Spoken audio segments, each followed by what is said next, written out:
What's poppin', and welcome back to another episode of Fletcher the Fisherman, guys. Today, I'm back down here at one of my favorite places in the world to fish, and that's my little honey hole down in South Carolina, and the weather is looking awesome today. Honestly, guys, I am super stoked about these conditions. When it comes to fall bass fishing, what you want is a few days of really consistent, cooler weather. So once the weather drops a little bit, and then you're in that like 50, 60 degree weather, even, you know, it could even be lower depending on where you're at, and it just stays consistent for, I'd say, like 3 or 4 days, and that like 3rd or 4th day and beyond, the fish just get acclimated and they really start to feed.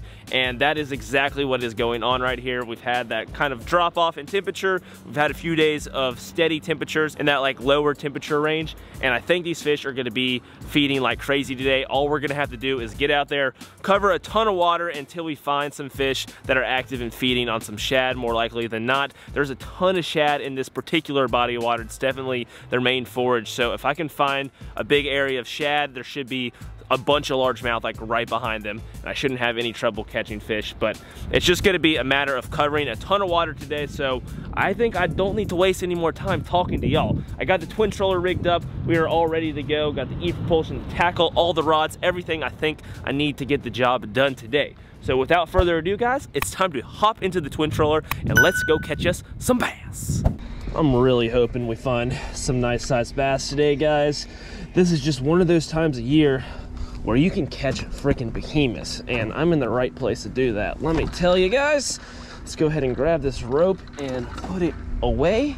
And let's get moving up this bank line. I haven't seen any kind of like shad or forage popping around here, so I don't really know how I feel about this particular area. So I think I'm gonna work my way up this way a little bit. I might just get out a cranking bait just to do a little bit of casting while I move up this direction. So I think I'm gonna get started with, let me guess, the 2-tap. my go-to bait. If you've been watching the channel for a while, you know I love this thing. So let's go ahead and get this thing to work. The last fish I caught on this was a 6.5 pounder down in Georgia, so maybe another big bass wants to bite today.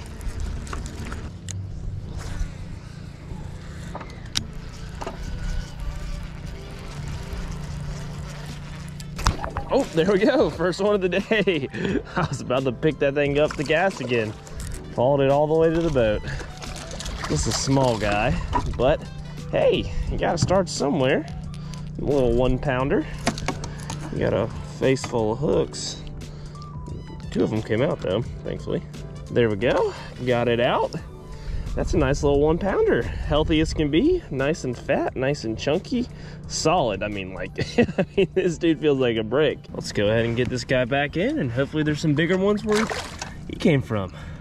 I'm actually gonna put this down for a minute and pick up this spinnerbait. This is the Strike King tour grade spinnerbait, and it's a 1/2 ounce in case y'all are wondering.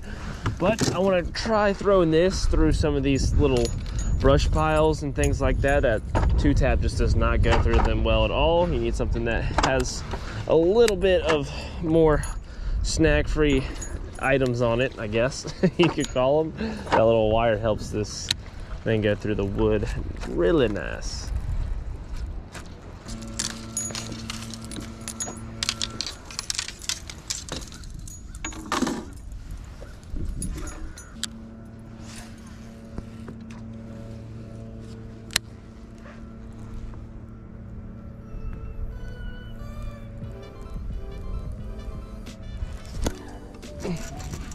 There's one. Got him on the spinnerbait right up underneath that dock. Came up and smoked it. That's a nice bass, probably in that 2-pound range. Come here, darling. And she was barely hooked. I did not have her on there very good at all, but got the job done.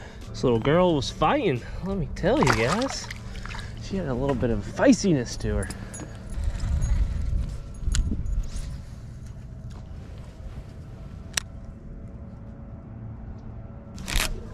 There we go. Goodness gracious. Golly, man. Just kept coming up and tapping it. I thought I was going crazy for a minute. Bass number 2 off of this dock. About the same size as the first. I'm hoping we can find some better ones than this. These fish are really lethargic right now. They're not wanting to bite much. So I just have to really slow down that spinnerbait, slow roll it. It's about as slow as I can go, and they just keep on coming up to it and just nipping at it. And I feel like I'm just like rubbing something, or it just feels kind of awkward. And I'm like, is that a fish or not? And sure enough, this guy definitely was one, but that is a solid little bass. Let's find ourselves another one.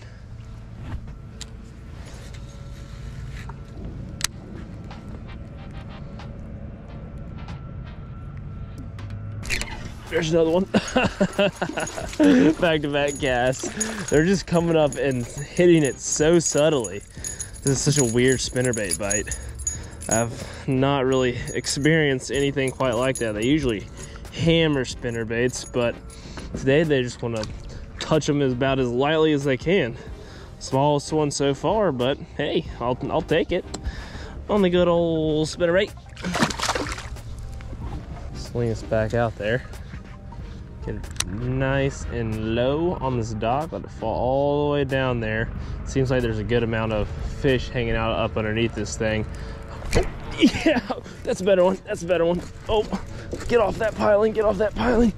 Oh, goodness gracious, they're up under here. Goodness gracious.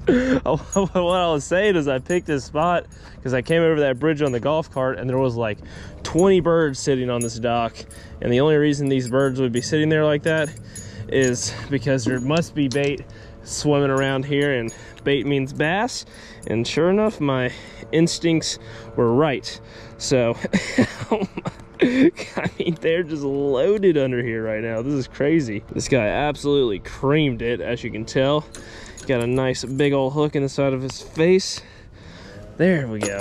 Thank the Lord. That's a nice bass. I thought he was bigger than he was. He was fighting like he was like 3 times the size of this, but that is a good one. Let's get him back in. Oh, off she swims. Fix this trailer hook really quick, but I'm just gonna keep on tossing this thing in literally right down the side of this dock. I mean, if they're gonna keep biting it, I might as well keep on doing it until they stop.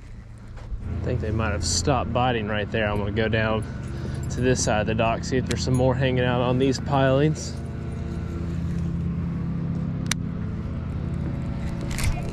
There's one. There's another one. God, they're just freaking tapping it.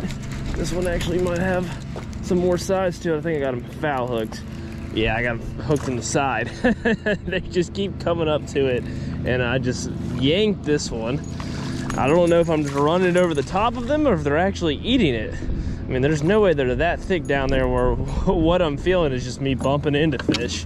But I got this guy on the side, which is kind of a weird place to hook a bass with a spinnerbait.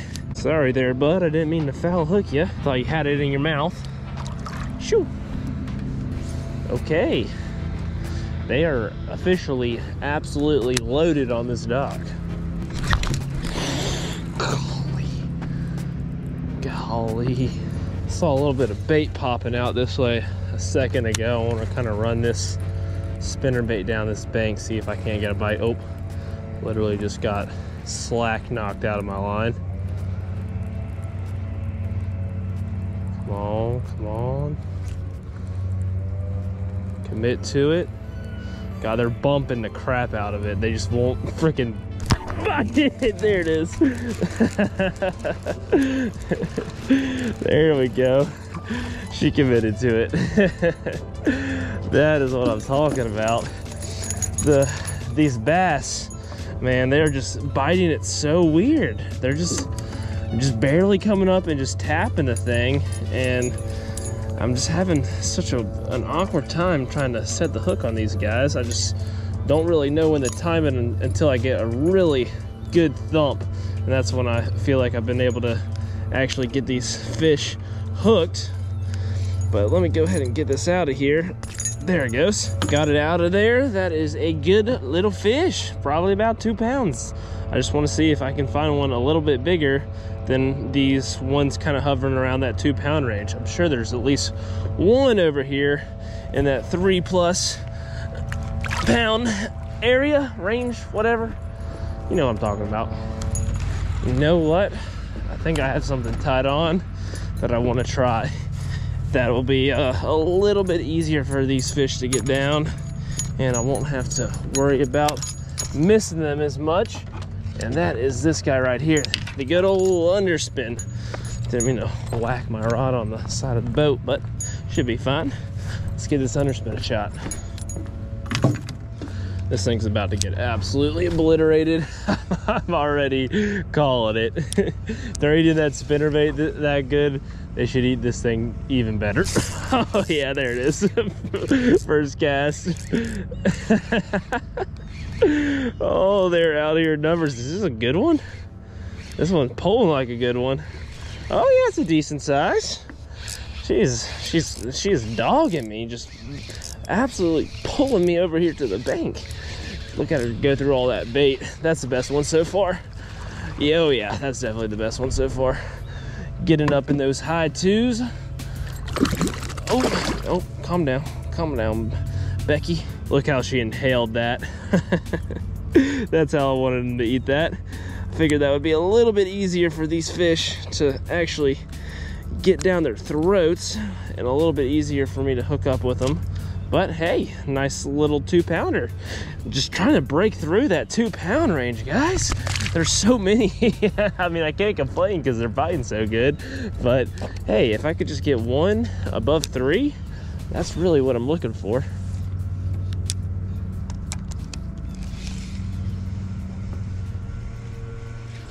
There's one. There's one a little bit farther down. Oh yeah, that one's got some size.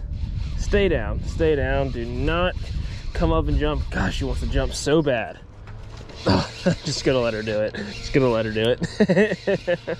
There's no stopping her. Oh, goodness freaking gracious. Hammer the absolute piss out of the thing. Is that the best one so far? Maybe.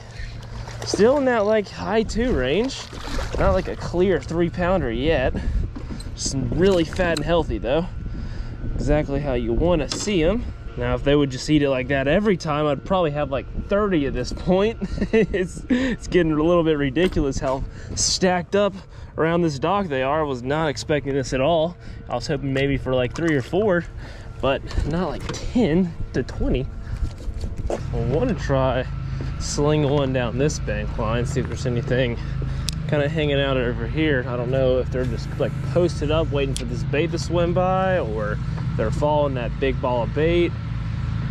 But this should help me figure that out. I'm sure it's a little bit of both.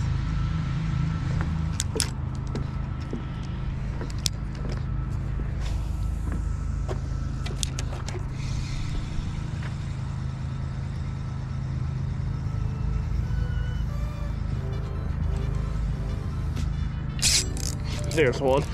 Oh, smoked it. It's either a big one or she's stuck. Can't tell. It's definitely a fish. I think she might have been stuck on something. Okay, she's off. And she was like stuck on a log. Oh Lord. Oh yeah, that's a better one. That's more like it. That is more like it. I think that's our first true 3-pounder. Look at them going crazy over there. They're just munching on this bait. Let's go. Oh yeah. Oh yeah, nice and healthy. Get back out there. Let me go ahead and throw her back down there. Her mouth was full of shad particles. Oh God, my little paddle tail's all messed up. But they're just freaking blowing up everywhere. Zinger. About to get smacked. 3, 2, 1, clobbered. Oh golly. Oh no. I literally got like 5 bites in 1 cast right there. I can just feel this thing smacking balls of shad as it comes through.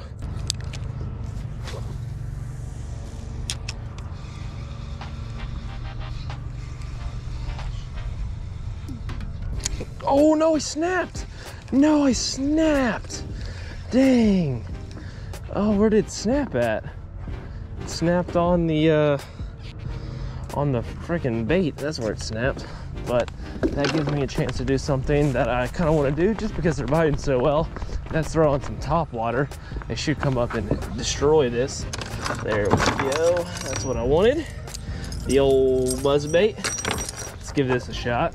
Hope they just destroy this thing. Oh, I'm having too much fun. It's not too often you get on a bite like this, especially from the bank. That's like even way more rare. Usually when you get a mega school of bass chasing some shad, stuff, they're just pushing the shad around. They don't really have it pushed up in an area, so you kind of have to follow them. But the fact that they just have them pinned up right here and they're not moving, let's freaking go.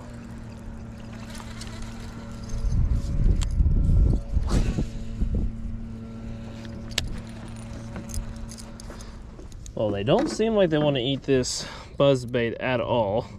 That's okay. We're just gonna go ahead and put the spinnerbait back on and continue to throw this for a little bit because I do not have any more paddle tails. I actually texted my dad, told him to come down and bring some paddle tails, so I think he's gonna come and do a little bit of fishing with me while these fish are biting like crazy. So until he gets back with the paddle tails for the underspin, we're just gonna stick to this. A little snip, and we are back in action.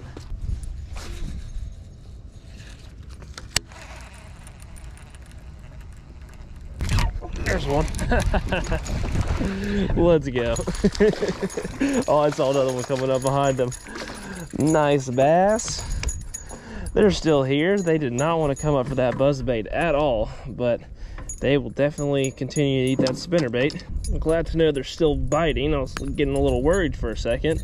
The bait was still here, but I was like, dang, are they really not gonna even attempt to eat that buzzbait? Whatever, I'll just throw what they will eat if that's gonna be the case. There you go, bud. No, this is about as this is about as fast action. Are you good? Yeah. I saw it coming. He tried to hook you in the mouth. Here, get that. Hey Dave, you got a problem there? Just slightly. You get it? Yeah. Hold on, let me get it on video. Yeah. Hold on, I don't want to leave that in the water. That thing will get gone. That's when I pull our rod in. It's a good thing I had a hat on in this. I might be in my brain right now. Yeah. Because it came through hard. Hopefully y'all enjoyed that one, and if you did, make sure you drop a like and subscribe. But as always, guys, bassing is a passion. Peace.